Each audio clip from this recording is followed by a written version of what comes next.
하나님의 말씀입니다. 하나님께 감사합니다. 예, 말씀 나누기 전에 오늘 생애 첫 교회에 나온 친구가 있습니다. 제가 그걸 보고 아까 이름을 순서를 잊어버릴 정도였는데 우리 최대원 성도님, 우리 표진 성도님이 출산을 했습니다. 둘째 출산하고 지금 최시원이죠. 예, 이름도 시원해요. 예, 최시원. 나 원래 시원이라고 지려고 그랬는데 최시원. 예, 사랑하는 아들이 오늘 첫 생에 교회를 나왔습니다. 굉장히 귀한 일이죠. 우리 박수 한번 할까요? 환영의 박수합니다. 반갑습니다. 예. 잠옷이에서 지금 엄마의 품에 안겨서 예배하는 그 모습이 너무나도 아름답습니다. 끝나면 가서 인사하려고 앉지 마시고 그냥 멀리 보세요. 지금 태어난 지 며칠 안 된 아이라, 예. 너무 감사합니다. 귀한 일입니다. 반갑습니다. 예, 오늘은 특별히 종교개혁주일 우리가 지키지요. 종교개혁은 1517년 10월 31일 천주교 사제였던 마틴 루터가 독일의 비텐베르크 대학 교회 정문에 교황을 향한 95개의 반박문, 질문입니다. 반박문을 붙임으로 시작된 종교개혁 운동입니다. 그 반박문이 우리 교회 홈페이지에 있습니다.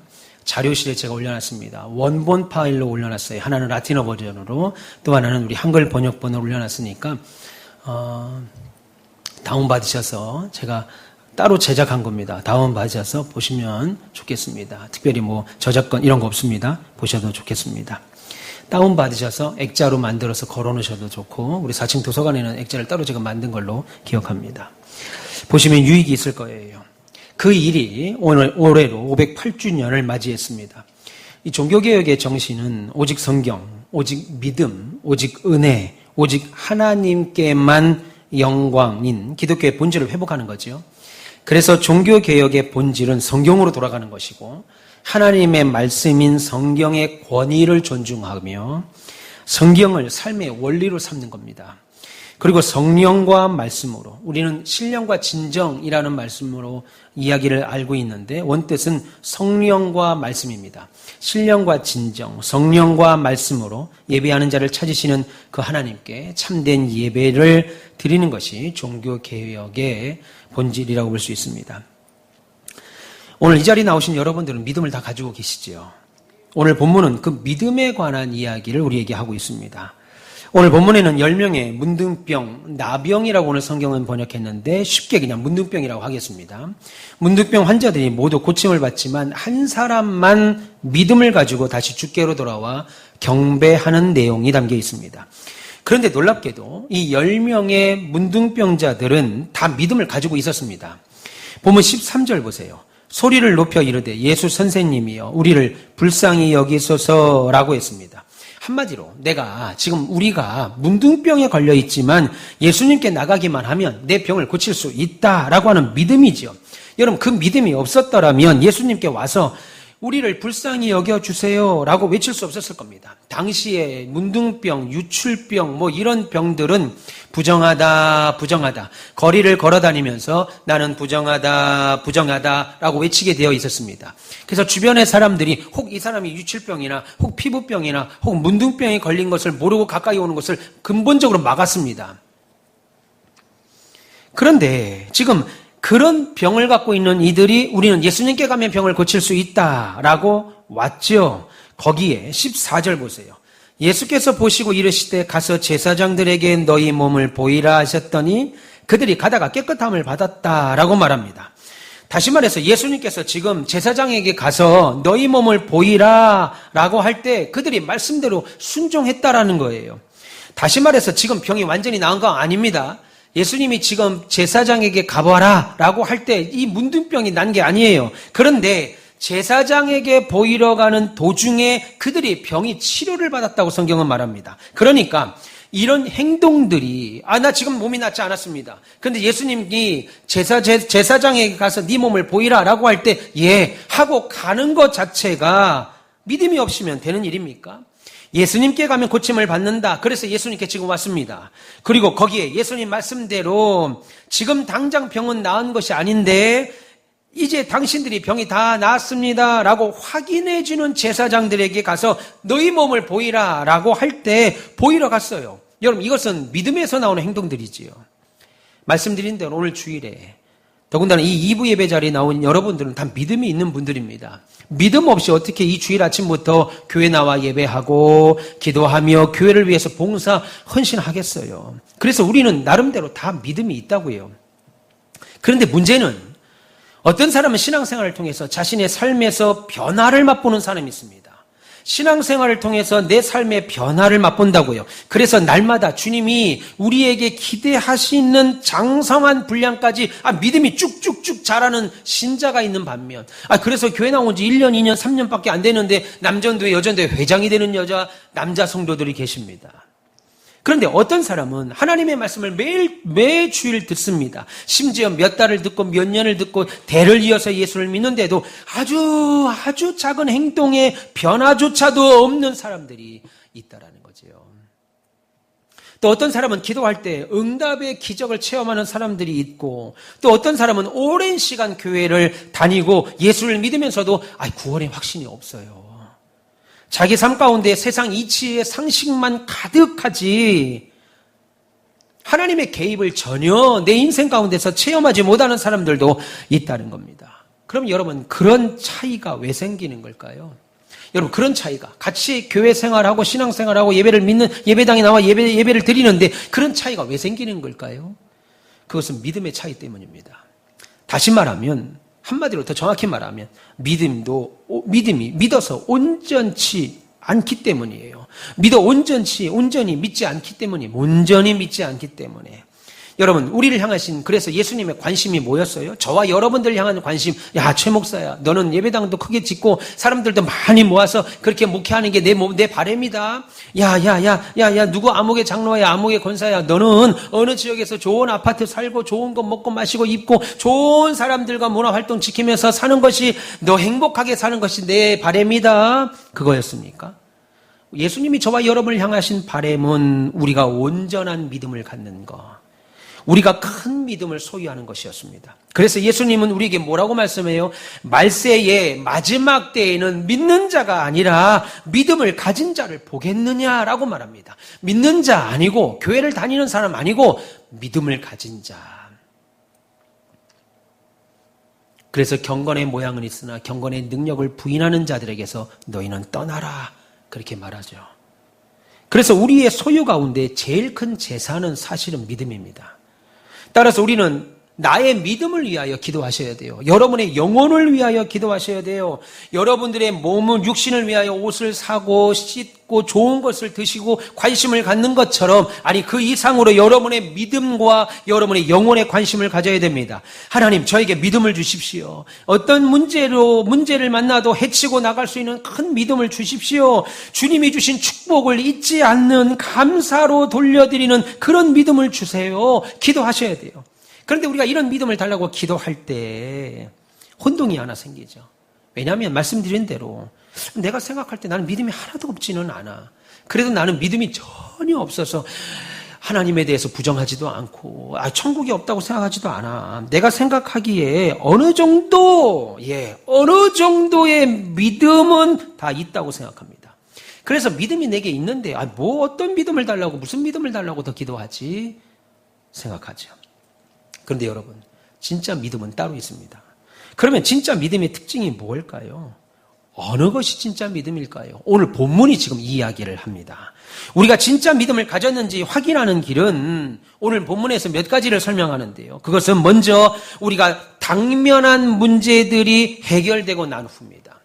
우리가 믿음이 있느냐 믿음이 없느냐를 확인할 때 그 우선순위는 우리가 어떤 문제를 해결받고 난 다음에 우리의 모습을 보면 알 수 있어요. 이상하지요?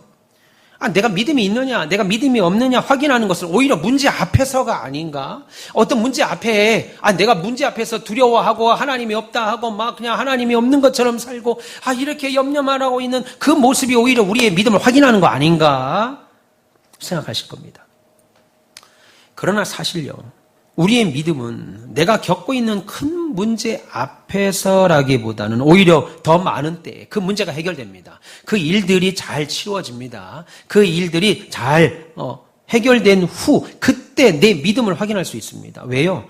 문제 앞에서는요, 정도의 차이는 있을 수 있습니다. 문제 앞에서는 다 정도의 차이는 있겠지만 모두 주님을 찾으려고 하죠. 본성적으로 찾으려고 합니다. 그래서 새벽에도 나와요. 안 나오던 예배도 나오고 주님 앞에 기도도 나옵니다. 하나님 이 문제 때문에. 그래서 모두 정도의 차이는 있지만 주님을 찾으려고 하고, 문제가 앞에서 어때요? 사람들은, 신자들은 주님 앞에 뭐 하게 됩니까? 겸손하신다고요. 겸손해져요. 하나님, 내가 잘못한 게 있는가? 내가 우리 집에 이런 일이 있는 게 내가 혹시 하나님 앞에 죄진 것이 있는가? 잘못한 거 있는가? 겸손해지려고 노력하기 때문입니다. 여러분, 오늘 본문에도 보면 10명의 문둥병자들이 다 예수님께 나왔습니다. 그리고 고침을 받았지요. 그 상태가 딱 어느 정도의 믿음입니다. 어느 정도의 믿음. 다 주 앞에 나왔습니다. 그런데 문둥병이라는, 여러분 지금도 문둥병, 나병이라는 병을 고치기가 어려운 병인데 그 당시 문둥병, 그냥 불치병이에요. 고칠 수 없는 병입니다. 그런데 이런 문둥병이라는 큰 병에서 고침을 받았습니다. 그리고 난 이후에 다시 이 일이 어디서부터 왔느냐, 내가 이런 엄청난 일을 해결받았을 때, 고침받았을 때는 너무너무 좋았어요. 그런데 그리고 나서 다시 주께로 돌아오는 사람, 그래서 하나님께 여전히 남아있는 사람, 하나님이 모든 것을 하셨구나, 내 인생은 하나님을 떠나서는 살 수 없구나 라고 하나님을 붙잡는 사람, 하나님 편에 서는 사람, 이 사람이 진짜 믿음이죠. 세계적으로 유명한 독일의 철학자 중 니체라는 사람이 있습니다. 우리에게 신은 죽었다라고 하는 단편적인 한 문장으로 유명한 사람이죠. 니체는 독일의 루터파 교회 목사 아들입니다. 그런데 그는 하나님의 계심과 천국을 부정하는 무신론적 사고를 가진 책들과 또 신자들의 삶을 조롱하는 글들을 많이 썼습니다. 그런 조롱 섞인 말들 중에 하나가 우리 기독교인들의 믿음을 보고 지팡이 믿음이다. 저 사람들은 지팡이 신앙이다 라고 말했습니다. 왜요? 이게 무슨 말일까요? 여러분, 지팡이가 뭡니까? 지팡이는 왜 필요한 거예요? 지팡이는 사람들이 몸이 아플 때 혹은 등산을 할 때 보조로 짚고 다니는 도구잖아요. 그러다가 병에서 낫습니다. 그리고 등산에서 하산하고 내려오면 내가 사용했던 지팡이를 창고나 자동차 트렁크에 던져버리는 것처럼, 내 문제만 해결되면 지팡이 집어 던지는 것처럼 내 믿음도 쉽게 치워버린다는 거예요. 그래서 어릴 적 니체는 자신의 아버지가 목회하던 교회 성도들을 보니까 문제가 있으면 예수님께 달려가서 도와주세요 하다가 그거 해결되면 하나님을 지팡이 집어 던지듯 하니까 그게 무슨 진짜 믿음이냐, 그건 지팡이 믿음이지 라고 조롱한 거죠. 그래서 그런 신자들의 믿음을 보니까 하나님은 없는 게 분명해. 심지어 그런 신자들을 자녀로 두고 그런 신자들에게 예배를 받는 하나님은 죽어야 된다는 잘못된 결론을 내린 거죠. 제가 어릴 때 우리 아버지가 개척교회에서 상가에서 목회할 때 상가 한쪽을 막아서 사택을 꾸몄습니다. 베니아 나무를 합판을 대서 상가를 꾸몄어요. 가정을 꾸몄습니다.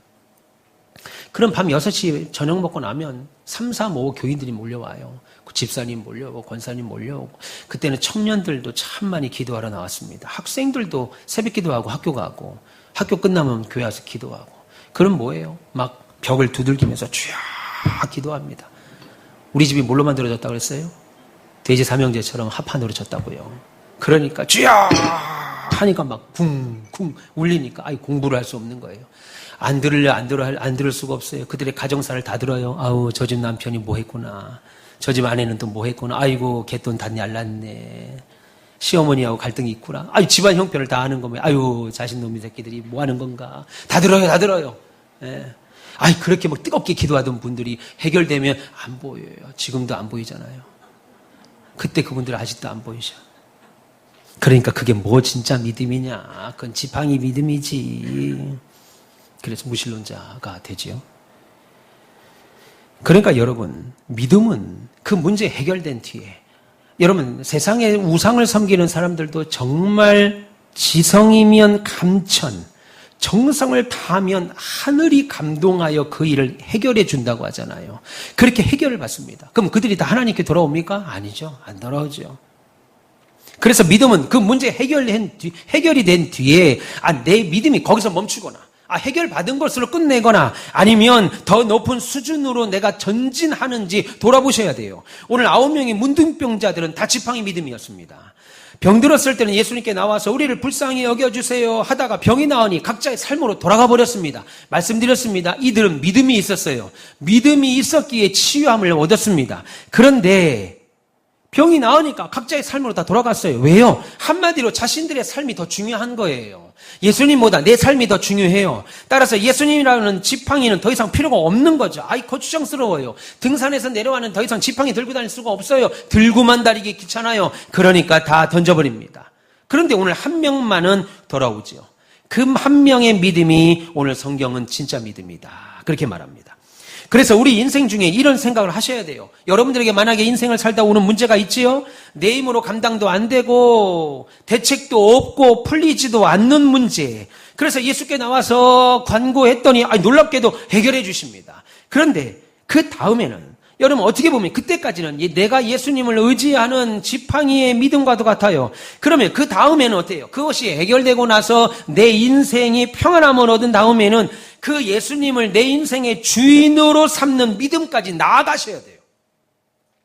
교회 다니는 성도가 아니라 이겁니다. 교회 다니는 그냥 교인으로 남아서는 안 돼요. 그렇게 되면 주님과 주의 몸된 교회를 위해 사는 것은 자연스럽게 따라오는 순서입니다. 예수님이 여러분의 인생의 주인이 되지 못하면 그 어떤 것을 얻는다 해도 아무것도 아닌 거예요. 왜요? 그것은 사업에 어려움이 있는데 그 사업의 문제가 풀리면 해결되면 그 즉시 믿음에서 떠날 것 아니겠어요? 병들었습니다.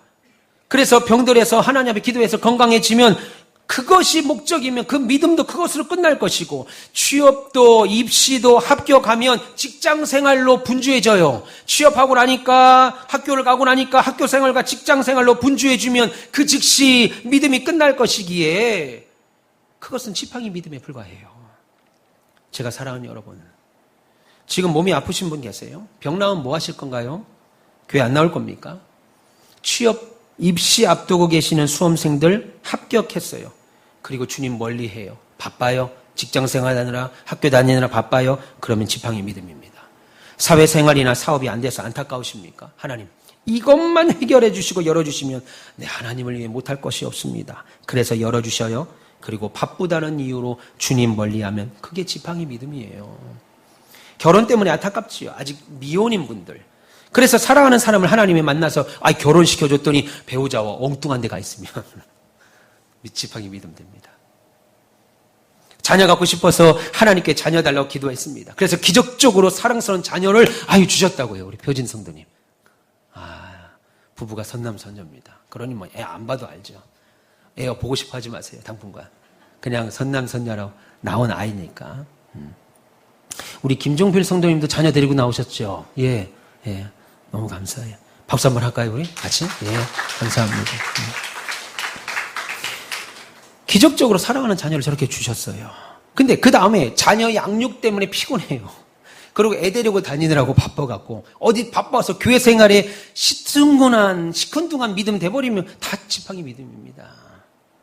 그러니까 여러분 우리 믿음은 언제 확인할 수가 있겠어요? 믿음을 만날 때요? 물론 그때도 확인할 수 있죠. 문제를 만날 때 그때도 확인할 수 있지요. 그런데 그보다 더 문제가 해결된 그 다음에 안다고요. 제가 목회를 해보니까 상당수 많은 사람들이 이때 넘어집니다. 그러면 문제가 해결된 다음에는 어떤 마음을 가져야 될까요? 하나님이 은혜 주셨으니까 이제부터는 진짜 믿음을 좀 가져야지. 이제부터는 예수님을 내 인생의 주인 삼고 주의 몸된 교회를 사랑해야지 하는 데까지 나가셔야 돼요.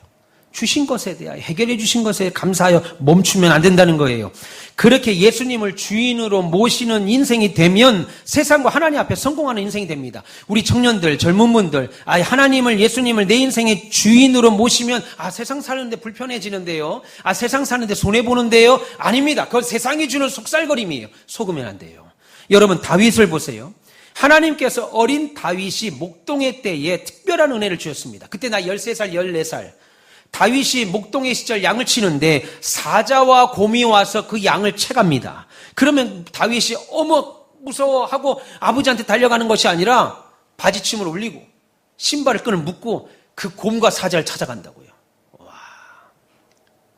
그리고 그 입에서 곰과 사자의 입과 발톱에서 양을 찾아왔습니다. 성경에 보니까.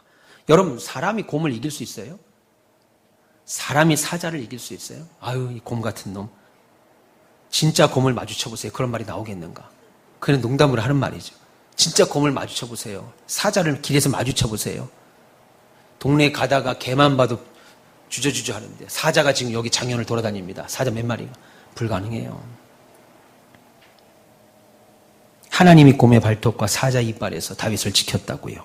그런데 그런 승리의 경험을 한 이후에 다윗이 야, 내가 곰을 이겼어. 아니, 내가 사자를 이겼다고. 그렇게 끝납니까? 아니죠. 그렇게 안 끝나요. 아니, 그렇게 끝날 수 있는 상황이잖아요. 아니, 누가 사자와 곰을 이깁니까? 그 일 모두는 하나님이 나를 도우신 결과라고 믿고 다 어린 다윗이 하나님을 자신의 인생의 주인으로 삼잖아요. 그 결과 골리앗도 이길 수 있었습니다.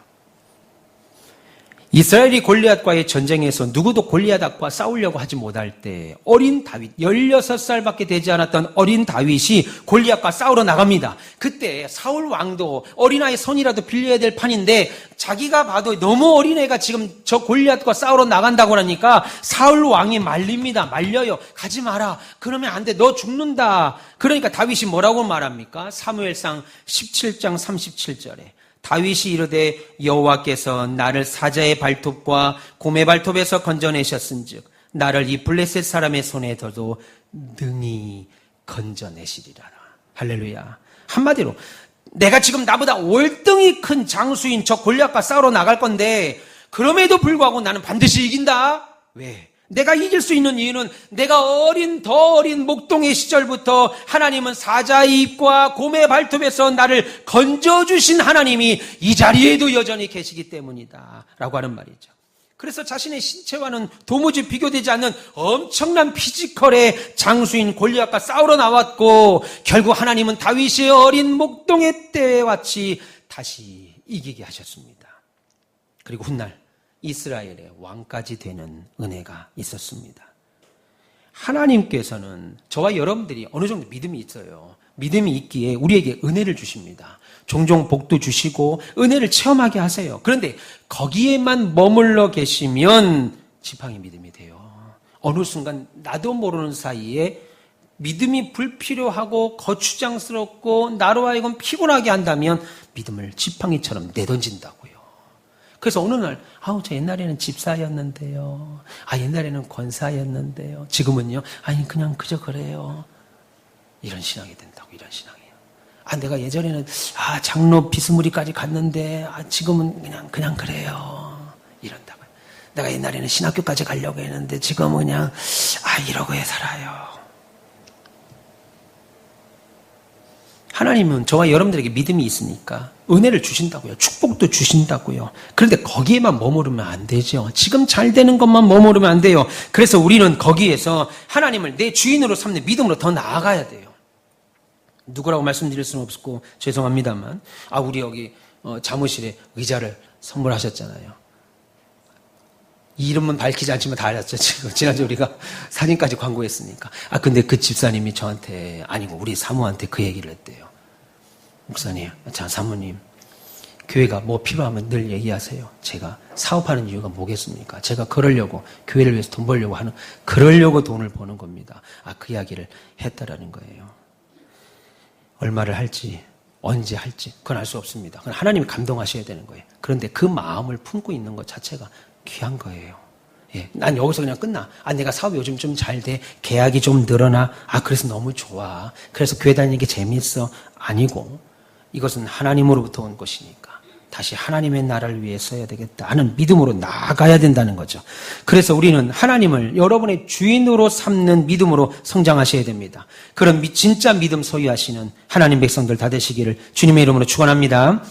그리고 우리가 진짜 믿음을 가졌는지 확인하는 또 하나의 방법은 예배에 있습니다. 오늘 예수님을 병을 가지고 주님을 찾아온 10명의 문둥병자에게 말씀하지요. 본문 14절에 가서 제사장들에게 너희 몸을 보이라 그렇게 말씀합니다. 그러면 왜 이 말씀을 하셨을까요? 제사장들에게 가서 너희 몸을 보이라. 여러분 레위기 14장을 보시면 문둥병 걸렸던 환자가 낫게 되면 제사장에게 데려가야 됩니다. 그리고 제사장이 그 몸을 진찰하게 했습니다. 그래서 병이 나았다고 하는 확인이 되면 정결한 새 2마리를 잡고 백향목, 홍색실, 우술초로 그 새 2마리의 피를 찍어서 정결함 받은 자의 몸에 7번 뿌려야 돼요. 그리고 확인을 시켜줍니다. 그 이후에 그가 입었던 옷을 빨고 그의 몸에 있는 모든 털을 다 밀고 물로 몸을 씻고 양으로 제사를 드리는 일련의 과정을 거쳐야 돼요. 이 과정을 거쳐야 모든 사회 환원이 사회로 돌아올 수가 있습니다. 그런데 이 모든 과정에서 필수 선의 조건은, 앞선 조건은 몸이 나야 돼요. 그런데 지금 예수님은 이 10명에게 뭐라고 말씀하세요? 그냥 가서 제사장에게 몸을 보이라는 거예요. 여러분들이 만약에 지금 문둥병자라면 그 말을 들을 때 뭐라고 하시겠어요? 예수님, 잠깐만요. 말 끊어서 죄송한데 예수님 잠깐만. 아직 우리 안 나왔어요, 지금. 아직 몸에서 이 썩은 내가 진동하는데 안 느껴집니까, 지금? 예수님, 이 제 손과 이 얼굴 뭉그러진 거 지금 안 보이세요? 근데 지금 이 상태로 지금 제사장에 가서 몸을 보이라고요? 예수님 진짜 큰일 날 소리 하시네, 진짜. 이렇게 병들어 사는 것도 슬프고 억울한데 지금. 지금 깨끗하게 해 주셔야, 우리들이 지금 제사장에 가서 깨끗하면 입었다고 확인받을 거 아닙니까? 지금 이대로 가서 무슨 망신당하게 하려고 그러세요? 우리 같으면 그럴 거예요. 안 그러겠습니까? 그런데, 그들에게 지금 그럴 믿음이 있었을까요? 있었다고요, 지금. 성경에 보니까. 놀랍게도 믿음이 있었어요. 10명의 문둥병자 모두가 예수님이 자기들의 병을 고치실 것을 믿었어요. 그래서 놀랍게도 예수님이 이 말을 듣고 그 말씀대로 그들이 병을 가지고 있는 상태 그대로 제사장에게 자신을 보이러 출발했고, 가는 중에 깨끗함을 입습니다. 본문 14절에 출발하자 그들이 깨끗함을 받았다라고 말하죠. 결국 그들의 온몸을 둘러싸고 있던 흉측한 문둥병이 예수님 말씀으로 깨끗해졌고 믿음으로 행동한 발걸음으로 병이 사라졌습니다. 그리고 10명의 환자 모두가 다 예수님을 주라고 불렀습니다. 그러니까 이들은 예수님에 대한 믿음을 가지고 있었다고요. 아예 믿음 없는 사람들이 아닙니다. 가지고 있었어요. 그리고 그 믿음에 합당한 순종도 지금 보였습니다. 그래서 깨끗함을 입었지요. 근데 이제부터 중요해요. 그럼 생각해 보세요. 지금 이들이 병에서 나았다고 하는 사실이, 문제 해결을 받았다고 하는 사실이, 우리가 가지고 있었던 괴로움이 없어졌다고 하는 그 사실이, 그들 모두가 그 사실이 영혼을 구원하는 믿음을 가진 걸까요? 쉽게 말하면 지금 병에서 나았다고 하니까 그 병에서 낫게 된 그 믿음이 그들의 영혼까지도 구원을 얻는 믿음을 가진 걸까요? 오늘 본문이 우리에게 진짜 기록한 목적이 바로, 이 본문을 기록한 진짜 이유가 바로 여기에 있습니다. 진짜 영혼을 구원하는 믿음이 무엇이냐 우리에게 말해주는 거예요. 그러니까 여러분, 절에 가도 응답을 받네. 받죠. 받겠지요.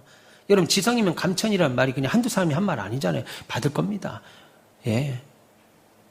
남이 호랭교회를 돼도 잘 될 거예요. 여러분, 우상을 섬기는 사람들이 다 쫄깍 망하면 다 교회로 오겠죠. 거기 갔는데 원불교를 믿잖아요, 삼성은. 우리나라 최고의 기업 아닙니까? 그거 다 되잖아요. 여러분, 병에서 나았다고 하는 이 믿음이 우리의 영혼까지도 구원하는 믿음을 가진 거냐는 거예요. 그걸 확인해 주는 거냐는 거예요. 여러분, 오늘 본문이 진짜 영혼을 구원하는 믿음이 무엇인지 우리에게 말해줍니다. 여러분, 10명의 환자 중에 한 사람만 자기가 나은 것을 인식했죠. 그리고 그가 가장 먼저 한 행동이 뭡니까? 하나님께 영광을 돌리며 돌아왔습니다. 본문 15절에. 그 중에 한 사람이 자기가 낳은 것을 보고 큰 소리로 하나님께 영광을 돌리며 돌아와 했습니다.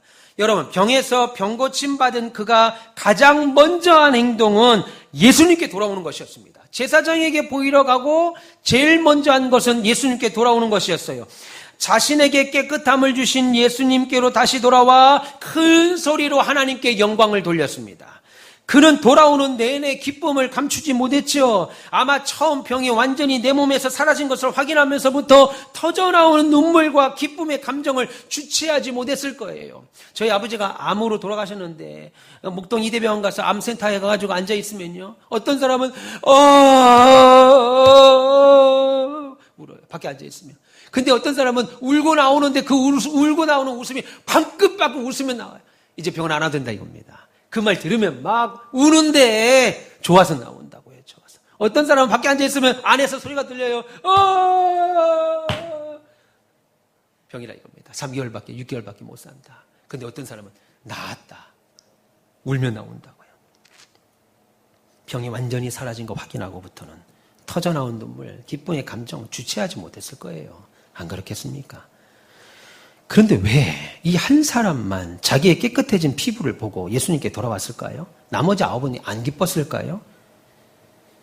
아니면 나머지 9은 아직 자신의 몸이 깨끗하게 된 걸 몰랐을까요? 그렇지 않습니다.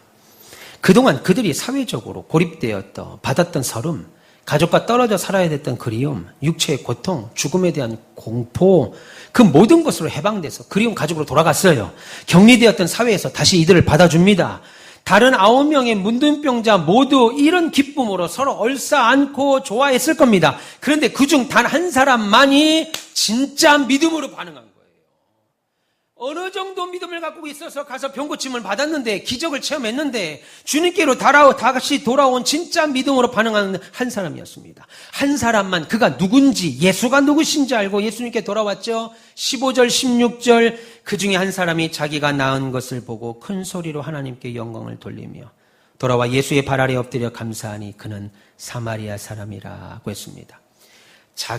여기 예수님의 발 앞에 엎드려 꿇었다 하는 말은 경배했다는 말이에요. 우리의 말로 지금의 말로 하자면 예수님 앞에서 예배했다는 말입니다.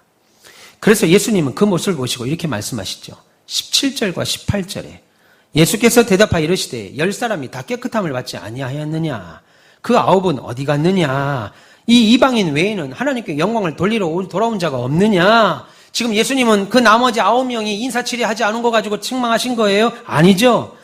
이 한 사람만이 나에게 긍휼을 베푸신 이가 곧 하나님이시며 자신을 깨끗하게 하신 능력이 이 예수님으로부터 나왔다는 사실을 알고 그에게 합당한 감사와 예배를 돌리러 나온 거예요. 10명 모두 다 처음부터 예수님이 자신들의 병을 고칠 거라고 믿었습니다. 그리고 그 믿음대로 고침을 받았습니다. 그런데 하나님께 영광을 돌리며 예수님을 영접하게 도위에 돌아온 사람은 한 사람뿐이었어요. 그리고 그는 예수님의 발 앞에 머리를 숙이고 엎드립니다. 그리고 감사를 드립니다. 그런데 재밌게도 16절 끝에 한마디 툭 던지듯이 기록되어 있습니다. 뭐라고 써 있어요? 16절 끝에. 그런데 있잖아. 그 사람 사마리아 사람이다. 이 말이에요. 사마리아 사람이 누구예요? 이방 나라 아수르가 이스라엘이 북이스라엘과 남유다로 나눌 때 이방 나라 아수르가 북이스라엘을 쳐들어갑니다. 그리고 점령합니다. 지배합니다. 그래서 아수르 민족과 북이스라엘 사람들이 혼혈하여 낳은 자녀들, 그 민족들이 사마리아 사람들입니다. 그래서 예루살렘에 성전이 있음에도 불구하고 그들은 이 남유다로 갈 수 없기에 그리심 산에서 성전을 세웠고 레위인이 아닌 아무나 제사장으로 세웠습니다. 그래서 요한복음 4장 9절에 보면 예수님이 사마리아 지방을 가실 때 거기 있던 여인에게 물 좀 달라라고 하니까 그 여인이 뭐라고 그래요? 당신은 유대인인데 어떻게 사마리아 여자인 나에게 물을 달라 하십니까? 라고 물었던 거죠. 다시 말해 유대인과 사마리아 사람들은 상종하지 않았습니다. 그러면 왜 예배가 우리가 진짜 믿음을 가졌는지 확인하는 방법일까요? 영어로 예배는 워십입니다. 우리가 워십이라고 하죠. 워십이라는 단어 앞에 worth라고 있어요. 그 가치라는 뜻입니다. 가치. 한마디로 하나님을 최우선에 두고 하나님을 내 인생의 최고의 가치로 인정하는 행위, 그 행위가 예배예요. 여러분들 어떤 걸 여러분들이 가장 가치 있게 생각하세요? 여러분들이 사시는 집입니까? 여러분들이 입고 다니시는 좋은 옷입니까? 아니면 여러분들이 타고 다니는 좋은 자동차가 여러분들의 최우선의 가치입니까? 아니면 금분치입니까? 주식입니까? 연금입니까? 여러분들의 최고의 가치가 뭐예요? 여러분, 예배라고 하는 것은 하나님을 최우선으로 두고 하나님을 내 인생의 그 어떤 것보다도 최고의 가치로 인정하는 행위, 그 행위가 예배입니다. 그래서 우리가 세상에서 가치 있는 인생을 살려면 하나님께 예배하셔야 돼요. 여러분, 우리가 드리는 예배가 세상 사람들에게는 별것 아닐지 모르겠습니다. 어제 우리 전사님들하고 잠시 어디 갔다 오면서 어떤 부부가 이 앞에서 자전거를 타고 이제 올라가시는데 힘이 드셨는지 걸어가시더라고요. 부부가, 젊은 부부입니다. 그러면서 우리 교회 앞에 쌓임을 하나님 우리 왕이시다를 보더니 웃더라고요. 믿음의 반려가 아니라 하나님이 왕이래. 강단이라서 심한 말을 할 수가 없습니다. 그러고 가더라고요. 보세요. 우리가 드리는 이 11시에 드리는 2부 예배가 세상 사람들에게는 별것 아닐 수 있습니다. 그런데 이 예배를 통해 우리의 왕이신 하나님의 이름이 놀랍게도 높여지고요. 하나님을 여러분을 살면서 인정하는 행위기에 하나님도 우리의 인생을 가치 있게 인도하신다고요. 난 예배밖에 드린 게 없는데, 난 예배 잘 드린 것밖에 없는데, 여러분의 인생의 가치가 높아져요. 그래서 여러분의 가정에서 가정 예배를 드리고 신방을 드리면 가정의 가치가 높아지고요. 여러분의 사업장에서 사업장 예배 드리면 그 사업장이 가치 있게 되는 거라고요. 그 날로부터 막 주식이 올라가고 주가가 올라가고 이 말이 아니고 하나님 보실 때 여러분의 인생의 가치가 있어진다고요. 성경에서 가치 있다는 말을 다른 말로 번역할 때 합당하다는 말로 많이 번역했습니다. 요한계시록 4장 24장을 보시면요. 24장로가 천국에서 하나님 앞에 예배하는 장면이 나옵니다. 요한계시록 4장 11절에 이런 말씀이 있습니다. 우리 주 하나님이여 우리의 영광과 존귀와 권능을 받으시는 것이 합당하오니. 여기서 말하는 합당하다는 말이 단어가 worthy. 예. 가치 있다는 뜻이에요. 그게 예배입니다. 하나님이 나의 가장 큰 가치입니다 라고 고백하는 것이 예배고 그 예배를 통해서 하나님이 다시 우리를 가치 있는 인생으로 만드신다고요. 여러분 그래서 우리 인생에서 예배가 없으면 그가 누구든지 세상의 권력자든 부자든 하나님 앞에서는 다 가치 없는 인생이 되는 거예요. 여러분 영어에서 가치라는 말과 비슷한 의미로 쓰이는 게 weight, 무게라는 뜻입니다. 무게. 그래서 여러분 예배가 없으면 인생에 무게가 없어져요. 여러분 무게 있는 인생을 살려고 하면 제일 많이 하는 게 뭐예요? 말 조심하고 행동 조심하라 라고 말하죠. 여러분 말 조심하고 행동 조심한다고 무게 있는 인생 사는 거 아닙니다. 어떤 신자들 보세요. 여러분 주변에 어떤 권사님, 집사님, 장로님, 어떤 성도님 한번 보세요. 분명히 배움도 나보다 약해. 가진 것도 별로 없는 것 같아. 그런데 교회 안에서 무게감 있는 직분자가 있어요. 존경받는 직분자가 있다고요. 그가 권사가 됐든 장로가 됐든 집사가 됐든 성도가 됐든 내가 볼 때는 내가 많이 배운 것도 아닌 것 같아요. 저분 많이 가지고 계신 것도 아닌 것 같아요. 근데 교회 안에 뭔가 무게감이 있어 보이는 분들이 계십니다. 그러면 그가 늘 어디에 있는가 한번 보세요. 바로 예배 자리에 있습니다. 늘 예배 자리에 빠짐없이 있는 사람. 우리가 하나님께 예배할 때 우리 인생에 무게가 생긴다고요. 오늘날 신자들이요. 별것 아닌 건 일에 마음 상했다고 하고 막 그냥 작은 일에 그냥 픽픽 쓰러지고 온갖 종류의 막 우울증이 한 가지가 아니에요. 난 우울증만 있는 줄 알았더니 우울증도 엄청 스펙트럼이 넓어요. 별 우울증이 다 있습니다. 시달리는 이유가 뭐예요? 예배이죠. 여러분 예배가 흔들리면 다 무너지는 겁니다. 예배 흔들리면 다 무너집니다. 여러분 6, 70년 전 우리 신앙의 성도들 보세요. 지금보다 훨씬 어려운 시대에 살았습니다. 제가 어릴 때만 해도 어려운 시대였는데 그 당시는 뭐 먹을 것도 없고 날마다 나라가 위기였죠. 50년대, 60년대, 70년대 대학 졸업해도 갈 수 있는 곳 은행이나 회사 몇 곳 정도였습니다. 취업난 아니라 취업할 회사 자체가 없어요. 다 어려웠습니다. 그런데 놀랍게도요. 신자들의 삶에는 예배가 있었습니다. 그리고 그 예배 중에 막 기적이 일어났다고요. 예배 중에 기적이 일어났습니다. 그리고 산기도가 생겼어요. 산각산, 한월산, 오살리, 갈매산, 이 나라의 산이라는 산에 막 기도원들이 막 들어서고 예배에도 막 그런 교회에도 예배하는 사람들의 숫자가 넘쳐났습니다. 제가 어릴 때는요. 교회에 밥 먹듯이 금식 기도하는 집사님들이 넘쳐났어요. 얘기하다 보면 다 금식 기도야. 얘기하다 보면 막 40일씩 한 끼씩 두 끼씩 세 끼 온전히 먹는 집사님들이 없어요. 다 한 끼 아니면 두 끼씩 금식 기도했다고요. 금식하면서 하나님께 예배했어요. 그러니 막 그 신앙이 강하죠. 지금 말 한마디에 막 삐지고 막 어려움 조금만 자빠지고 이런 거 없습니다. 금식하며 하나님께 기도하는데 그런 게 어디 있겠어요. 인생의 무기력함에서 그래서 벗어나는 길은 예배예요. 여러분 생각해 보세요. 오늘 10명 중 병 나은 9명은 시간이 지나면서 병이 걸렸을 때로 다시 돌아가는 무기력감을 얻었을 거예요. 왜요? 처음에는 사람들이 자신들을 쫓아다니면서 신기하게 물었을 겁니다. 어떻게 문둥병이 낫대? 그거 낫는 병 아닌데 그거 어떻게 나은 거야? 그래서 처음에 뭐라고 했어요?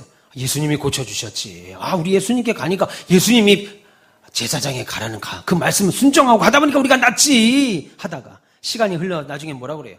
아이, 날 때 되니까 낫겠지 뭐. 아, 그냥 때 되면 다 나. 그냥 시간 가면 다 나. 그러다가 더 가면 뭐예요? 요즘 TV 안 봐? TV 안 봐? 아니, 누구 엄마 요즘 TV 안 봐?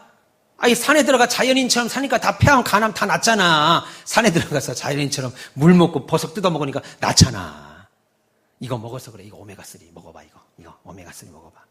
비타민도 2-3개 먹지 말고 10개씩 막 때려 먹어봐. 그건 나. 결국 불가능한 엄청난 기적, 문둥병을 고침받는 기적을 체험하고도 다시 예전의 무기력하던 그때로 돌아간다고요. 여러분 아무리 좋은 거 타고 아무리 좋은 거 먹고 입고 쓰신다고 하더라도요. 무기력한 대로 다시 돌아갑니다. 따라서 우리가 예배를 열심히 드려야 할 때 그 예배가 우리를 살린다고요. 그런데 오늘 돌아와서 하나님을 예배한 이 한 사람만은 달랐죠. 왜요? 내가 병을 왜 어떻게 고쳤는지 병 고침의 원인을 알았기 때문입니다. 아, 생명의 주인이신 예수님 때문에 내 문둥병이 났구나. 확실히 알았지요. 그러니까 다음에도 똑같은 일이 나에게 일어났을 때 해결책을 알잖아요. 예수께 가면 되는구나. 그보다 더 큰 일을 만날 때도 회복하고 승리하는 법을 알잖아요. 예배가 바로 그거예요. 예배가. 그래서 믿음은 들으면서 나는 거예요. 예배를 통해서 하나님은 우리 모두에게 승리 주시고 또 승리할 수 있는 길을 인도하세요. 따라서 저와 여러분들이 예배를 열심히 드리려고 할 때, 아, 내가 오늘부터 오후 예배 빠지지 않고 가야지. 내가 오늘부터 수요 예배, 금요 기도에 빠지지 않고 가야지 하면 반드시 마귀의 공격이 따라옵니다. 주일 오후 예배나 수요 예배, 또 새벽 기도회, 금요 기도회 안 나가던 사람이 갑자기 나 이제부터 예배 나갈란다. 목사님 말씀 듣고 나 예배 열심히 할란다. 그러면 마귀가 깜짝 놀란다고요. 깜짝. 이렇게 깜짝 놀래요. 우리 중초도 분들은 이런다고요. 깜짝 놀래요. 안 하던 거예요. 평상시에 이렇게 보는 거죠. 그렇지. 안 가지. 안 가. 근데 간다고 하고 갑자기 마귀가 이래요. 그래서 놀라운 비상회의를 연다고요. 야, 아무개가 지금 주일 오후에 나온단다. 야, 이거 뭔 일이니? 야, 아무개 집사가 지금 수요예배 나오려고 그런단다. 금요기도에 나온단다. 쟤 왜 그러니? 새벽기도 나오려는다. 어떻게든 막아라. 그래서 몸 아프게 해요. 예배 드리려고 그러면 몸이 아파요. 삭순이 쑤시고 가만히 있던 허리가 괜히 통증이 와요. 그리고 사람과 갈등을 줘가지고요. 마음을 실족하게 만든다고요. 참. 괜히 바쁘게 만들어서 다른 곳에 마음을 쓰므로 예배 생각을 잊어버려요. 나 다음 주부터 수요예배 가려고 그랬는데 지나고 보니까 한 달이 지났어요. 바빠갖고 나 수요예배 가려고 그랬지 참. 그래서 기억하셔야 돼요. 우리가 교회에서 하는 모든 일들은 생명 걸고 해야 됩니다. 좋아서 되는 거 하나도 없어요. 네. 오후에 특강이 있습니다. 좋아서 나온 사람 하나도 없어요. 아빠 나는 왜 이렇게 학교 가기 싫지? 학교는 원래 가기 싫은 거야. 학교 가고 싶어하는 사람이 있으면 학교는 원래 가기 싫어요. 윤 집사님, 그죠? 공부는 원래 하기 싫은 거예요. 그러니까 공부 잘하니까 상 주죠. 다 공부를 잘해. 1등 60명, 저 학교 다닐 때는 70명까지 있어요. 70명이 다 1등이에요. 다 100점이에요. 그럼 상이 뭐 필요 있습니까? 그 상이 뭐 필요 있어요? 상은 1등 한 명만 주니까 막 우리가 막 속도 모르고 엄마 아버지 속 무너지는 것도 모르고 1등하는 친구들 막 박수 쳐주잖아요. 학교 가는 것도 목숨 걸고 그렇게 가야 되는데 교회에서 하는 모든 일은 생명 걸고 해야 돼요. 오예배 특강도 마찬가지입니다. 마귀가 못 가게 해요. 귀찮아. 예배 한 번 드리면 됐지 뭘. 토요일날 야유회 가는 거 귀찮아. 남편하고 둘이 인천대원 가는 거 즐거운데 교인들하고 같이 가면 귀찮아. 그래서 여러분 야유회조차도 목숨 걸고 해야 돼요. 왜요? 마귀와의 싸움이기 때문에 그렇죠.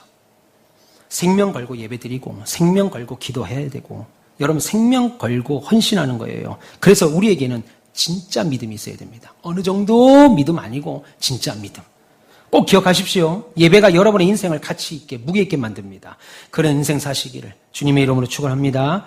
오늘 예수님은 돌아온 이 한 사람 보며 말씀하시기를 본문 19절에 일어나라. 네 믿음이 너를 구원하였다. 나머지 9명도 썩은 몸에서 완전히 깨끗함을 입었지만 그 영혼은 그대로 죄와 허물로 죽어버린 상태가 됐습니다. 지금은 깨끗해졌지요. 그러나 언젠가는 그들도 죽어서 썩을 겁니다.